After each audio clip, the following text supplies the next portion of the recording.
మన బాడీలో ఉన్న వ్యర్థాలను తొలగించడంలో లివర్ కీలక పాత్ర పోషిస్తుంది. కానీ ఇన్ఫెక్షన్, జీన్స్, ఆల్కహాల్ ఎక్కువగా తీసుకోవడం లాంటి రకరకాల కారణాల వల్ల లివర్ రిలేటెడ్ ప్రాబ్లమ్స్ వస్తుంటాయి. వాటిని నెగ్లెక్ట్ చేస్తే ప్రమాదకరమైన సిరోసిస్ కు దారితీస్తుంది. దీనివల్ల లివర్ కెపాసిటీ తగ్గి చివరికి లివర్ డ్యామేజ్, లివర్ క్యాన్సర్ కు దారితీస్తుంది. ఇక ఆల్కహాల్ తీసుకునే అలవాటు లేకపోయినా తక్కువగా తీసుకున్నా కొంతమందికి లివర్ లో కొవ్వు పేరుకుపోతుంది. దాన్నే non alcoholic fatty liver disease అని అంటారు.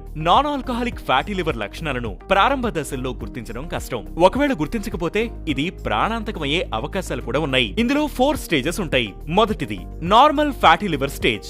లివర్ టిష్యూస్ లో 5 to 10% వరకు కొవ్వు పేరుకుపోతుంది. రెండో దాన్ని నాన్ ఆల్కహాలిక్ స్టియేటో హెపటైటిస్ అంటారు. ఇందులో లివర్ కొద్దిగా డ్యామేజ్ అవుతుంది. మూడో దాన్ని ఫైబ్రోసిస్ అని అంటారు.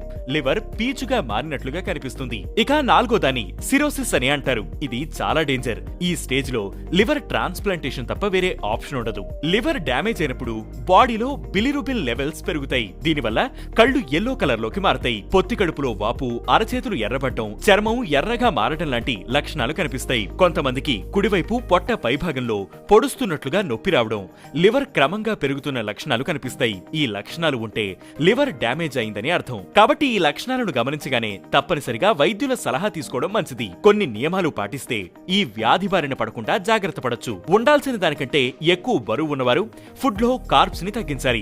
ఆకుకూరలు, కూరగాయలు, పండ్లు తప్పనిసరిగా తీసుకోవాలి. పాలిష్ చేయని బియ్యం, గోధుమలు, తృణధాన్యాలు తీసుకోవాలి.